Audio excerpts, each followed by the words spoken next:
আমাদের সুন্নি জনতার কর্মীরা দিক বিদিক যেভাবে ছুটাছুটি করেছে, কোন দিকে একটা না একটা হয়তোবা আহত হয়ে পড়ে থাকতে পারে, এইগুলো দেখার বিষয় আমাদের। আপনারা সব জায়গায় দেখবেন না, তখন আবুল হোসেন আগুন ভাই তখনও ছিলেন, উনি স্টিল নাও সুন্নি জামাতের পক্ষে কাজ করে গিয়েছিলেন। আপনাদের কাছে আমি বলবো, আপনারা এখানে ভয় পাওয়ার কোনো কিছু নাই।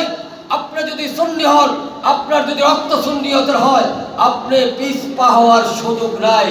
আজকে এই মাদ্রাসা আল্লামা অধ্যক্ষ একে আফসর আহমদ তালুকদার আমাদের মান্যবর হুজুর আজকে যদি আলী মোল্লার হাল না করতেন, ইতিহাস জানেন না, আজকে সদরে আজকে আমরা এই বিশাল অবস্থান পাওয়ার সুযোগ ছিল না। আন্দোলনে কে ছিলেন? 1988 ইংরেজিতে। এর আগেও আমরা চুনারুঘাটে মিটিং করতে পারি না, ওই শিবিরে মিটিং করছি। চুনারুঘাটে না, শিবিরের বারান্দায় মিটিং করছি 95-96 নতুন বাজারে, এই 86-তে। তো আপনাদেরকে আমি বিনয়ের সাথে বলবো, রাজনীতি করা মানে মারামারি নয়, রাজনীতি করা মানে হামলা নয়, রাজনীতি করা মানে অন্য ব্যক্তির কাছে চাপাচাপি নয়।